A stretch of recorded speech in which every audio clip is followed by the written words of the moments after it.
पूर्वी दिल्ली के दिलशाद गार्डन स्थित स्वामी दयानंद अस्पताल जो दिल्ली नगर निगम के अधीन आता है, उसमें नर्सों ने मेडिकल सुपरिटेंडेंट के कार्यालय के बाहर प्रदर्शन किया। नर्सिंग स्टाफ का आरोप है कि अस्पताल में पिछले 15 वर्षों से ना तो स्थायी नियुक्तियां हुई हैं और ना ही प्रमोशन दिए गए हैं, जिसके कारण स्टाफ की गंभीर कमी है। नर्स यूनियन ने कहा कि 370 बेड के इस अस्पताल में मरीजों की संख्या लगातार बढ़ रही है, लेकिन नर्सिंग व पैरामेडिकल स्टाफ की संख्या नहीं बढ़ाई गई है। WHO के मानकों के अनुसार एक नर्स को अधिकतम 4 से 6 मरीजों की देखभाल करनी चाहिए, जबकि अस्पताल में वर्तमान स्थिति में एक नर्स को औसतन 15 से 20 मरीजों का भार उठाना पड़ रहा है। यूनियन ने चेतावनी दी कि यदि समय रहते इस समस्या का समाधान नहीं किया गया तो उन्हें कड़े कदम उठाने पड़ेंगे। प्रदर्शन के बाद नर्सिंग यूनियन ने अपना ज्ञापन अस्पताल के मेडिकल सुपरिटेंडेंट को सौंप दिया है। डॉक्टर दास ने स्वीकार किया कि स्टाफ की कमी एक गंभीर चुनौती है। उन्होंने कहा, हमारी मजबूरी है कि अस्पताल को हर हाल में चलाना है, मरीजों को इलाज से वंचित नहीं किया जा सकता। स्टाफ की कमी की जानकारी हमने निगम के उच्च अधिकारियों तक पहुंचा दी है और समस्या के समाधान के प्रयास जारी हैं। और इस मुद्दे पर हमारे साथ जुड़ रहे हैं नेता प्रतिपक्ष और आपको माफ़ कीजिएगा हमारे संवाददाता फिरोज जुड़ रहे हैं। फिरोज जी, ये क्या मामला है, क्यों नर्सें हड़ताल पर हैं?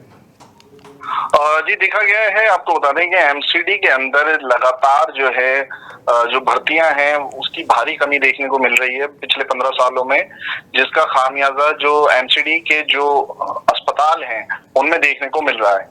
ये पूर्वी दिल्ली का दिलशाद गार्डन स्थित स्वामी दयानंद अस्पताल है, जिसमें कि नर्सिंग स्टाफ का आरोप है कि अस्पताल में पिछले 15 वर्षों से ना तो उनकी परमानेंट नियुक्तियां हुई हैं और ना ही उनको प्रमोशन दिए गए हैं, जिसके कारण जो स्टाफ की वहां पर काफी कमी देखने को मिल रही है। अच्छा वसीम जी, मैं आपसे ये भी जानना चाहूँगा कि कितना ज़रूरी है कि नर्सों की नियुक्ति होना, क्योंकि इतना भार नर्स कैसे इसको उठा पाएंगी? जी देखिए, नियुक्ति होना बहुत जरूरी है। आपको पता होगा बेरोजगारी भी एक मुद्दा है, लेकिन सबसे बड़ी बात यह है कि जो एमसीडी के जितने भी अस्पताल हैं वहां पर अगर देखा जाए तो सबसे बड़ी जो समस्या है कि वहां पर मरीजों की जो तादाद है वो बहुत ज्यादा है, जिस पर जो नर्सें हैं उनको काफी परेशानी का सामना करना पड़ता है, क्योंकि 370 तकरीबन 370 यहाँ पर बेड हैं, जिसमें एक नर्स अधिकतम 4 से 6 मरीजों की उसको देखभाल करनी चाहिए, लेकिन उनको 15 से 20 मरीजों की देखभाल करनी पड़ती है, जिससे कि उनका खुद का स्वास्थ्य वहां पर गंभीर नजर आता है। बहुत बहुत धन्यवाद वसीम, हमसे जुड़ने के लिए, तमाम जानकारी साझा करने के लिए। तो आपको बता दें, बड़ी समस्या का सामना नर्सें कर रही हैं और अस्पताल में नर्सों की भारी कमी है, जिससे उन पर बोझ बढ़ रहा है। एक नर्स को करीब 15 से 20 मरीज़ों को देखना पड़ रहा है, जिसकी औसतन 6 से 8 मरीज़ देखने की है। उसके अलावा इतना बोझ, नर्सों की मांग है कि जल्दी से जल्दी इन पदों पर नियुक्ति की जाए ताकि ये भार उन पर से कम हो सके। आपको बता दें, मामला दिलशाद गार्डन के स्वामी दयानंद अस्पताल का है, जहाँ नर्सों का विरोध प्रदर्शन चल रहा है और ये उनकी मांग है कि जल्दी से जल्दी जो रिक्त स्थान हैं उन पर भर्ती की जाए ताकि जो बोझ है नर्सों पर कम हो सके। और नर्सों का प्रदर्शन, आपको हम बता दें कि हमारे साथ जुड़ रहे हैं नेता प्रतिपक्ष अंकुश नारंग। अंकुश जी, आपका बहुत बहुत स्वागत है डेली 24 भारत पर। बहुत बहुत शुक्रिया, धन्यवाद। और आपके सारे डेली 24 के व्यूअर्स का भी तहे दिल से धन्यवाद, और आपका धन्यवाद कि आप अपने व्यूअर्स के साथ रूबरू कर रहे हैं। अंकुश जी, फिर एक और समस्या है एमसीडी में, जो दयानंद हॉस्पिटल है दिलशाद गार्डन में, वहाँ नर्सें सड़क पर उतरी हैं, जबकि इनका काम है अस्पताल के अंदर मरीजों की सेवा करना। मुद्दा यही है कि जो एक नर्स है उनके ऊपर 15 से 20 मरीजों का भार है, क्या कहेंगे? देखिए, ऐसा है कि चाहे वो स्वामी दयानंद अस्पताल हो या बारा हिंदूरा अस्पताल हो, इसके अंदर जितने भी कर्मचारी सालों साल से काम कर रहे हैं हमारे हेल्थ डिपार्टमेंट के अंदर, वो बेसिकली इन लोगों की एक तो नौकरी पक्की नहीं हो रही, ठीक है, सालों साल से कम काम कर रहे हैं। दूसरी बात, इनको कोई अर्न लीव्स नहीं मिलती। तीसरी बात, कंपैशनेट ग्राउंड पे किसी को नहीं रखा जाता इनके परिवार में से। एक तो ये इससे जूझ रहे हैं। दूसरी बात, WHO की गाइडलाइन है कि 6 मरीजों के ऊपर एक नर्स होनी चाहिए, लेकिन यहाँ पर 20-20 मरीजों उससे भी ऊपर हो जाते हैं, एक होती है। 370 बेडेड अस्पताल है स्वामी दयानंद अस्पताल, लेकिन मरीज यहाँ पे ज्यादा होते हैं। मरीजों के लिए भी सुविधाएं भाजपा की 4 इंजन की सरकार नहीं कर पा रही। एक, ना तो वहाँ पे प्रॉपर इलाज दिलवा पा रही है, ना वहाँ पे कूलर का इंतजाम करा पा रही है। अब छतें झज्जर हालत में है, पूरी बिल्डिंग झज्जर हालत में है, बारिशों में टपकने लग जाती है, कूलर के कोई इंतजाम नहीं है। गर्मियों में ऐसे ही मरीजों को पड़ा रहना पड़ता है, ओपीडी के अंदर पेशेंट खड़ा रहता है, मरीज का नंबर ही नहीं आ पाता है। दिक्कतें इतनी है, लेकिन भाजपा को फुर्सत ही नहीं है कि भाजपा एक बारी भी आप महापौर जाके देखें कि 12 हिंदू राव और स्वामी दयानंद अस्पताल के अंदर क्या हो रहा है। अंकुश जी, हाल यही नहीं, हिंदू राव का भी बड़ा बुरा हाल है, हालात वहां की दीवारें जज जा रहे हैं।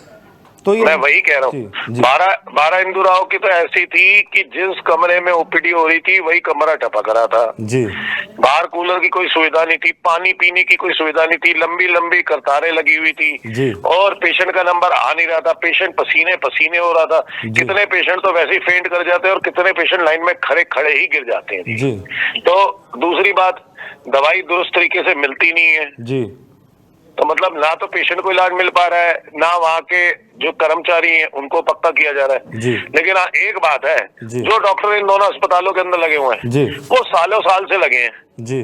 मतलब 2 तरह की पोस्ट होती है, एक सेंसिटिव पोस्ट होती है, एक रूटीन पोस्ट होती है।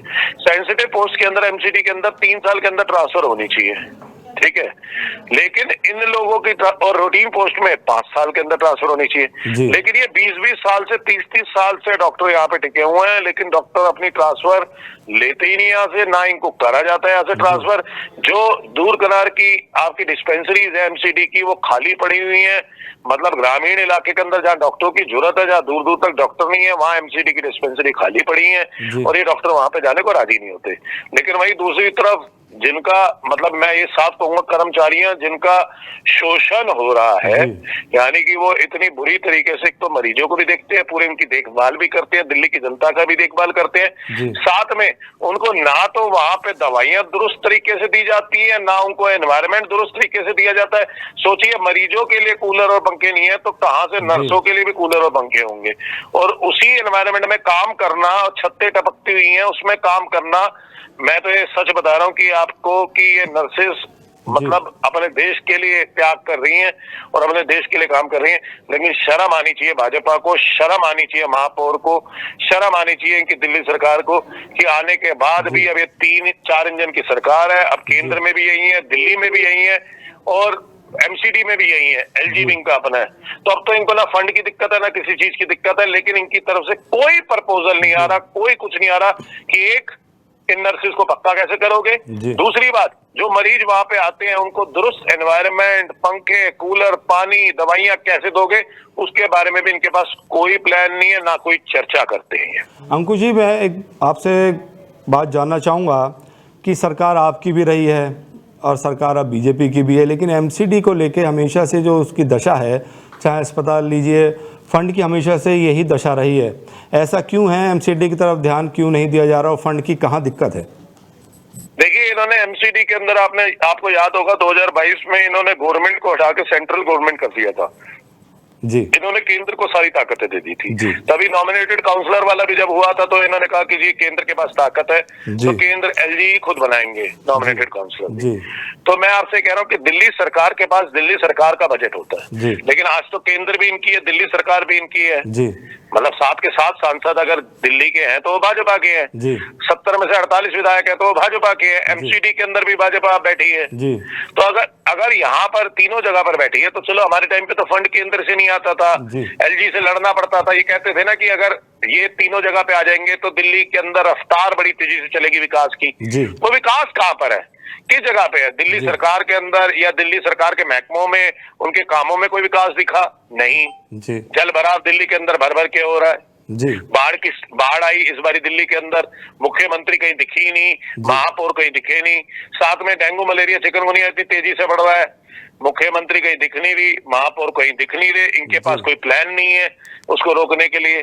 साथ में ये जो कैंपेन चलाते हैं कि दिल्ली को कूड़े से आजादी। जी। मैं तो आपको ये बताऊंगा, जब से भाजपा आई है, इन्होंने कैंपेन का नाम गलत रखा। ये दिल्ली को कूड़े से आजादी नहीं है, जी। ये दिल्ली में कूड़े को आजादी। जी। इन्होंने हर एक सड़क पे कूड़ा कूड़ा कर दिया, हर एक सड़क को वल्नरेबल पॉइंट में तब्दील कर दिया। जी। आज इतनी बुरे हालात है दिल्ली के अंदर कि हर जगह आप जाओ तो आपको कूड़ा कूड़ा मिलता है। पहले इन्होंने 15 साल इस एमसीडी को बर्बाद किया, फिर अब दोबारा से आ गया उसको, फिर दोबारा से बर्बाद कर रहे हैं एमसीडी को।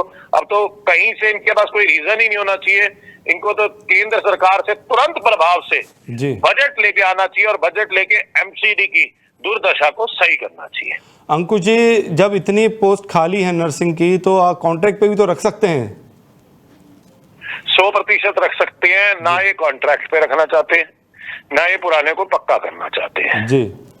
बात इनसे करो तो फिर फंड की रोना रोते हैं। जी। अब केंद्र आपका अपना है तो फंड का रोना नहीं रोना चाहिए आपको। जब आपके पास वैकेंसीज है जी। और दिल्ली के लोग ही उसके अंदर एकोमोडेट हो सकते हैं उन वैकेंसीज के अंदर, जी। तो मुझे लगता है तो इससे बेहतरीन बात क्या होगी। दिल्ली के लोगों को रोजगार भी मिलेगा जी। और दूसरी बात कि मरीजों को भी बेहतर इलाज मिलेगा और नर्सेस पे कम दबाव पड़ेगा। जी। अंकुश जी, बहुत बहुत धन्यवाद हमसे जुड़ने के लिए, तमाम जानकारी साझा करने के लिए। तो आपको बता दें, दिलशाद गार्डन के स्वामी दयानंद अस्पताल के अंदर नर्सों का विरोध जारी है।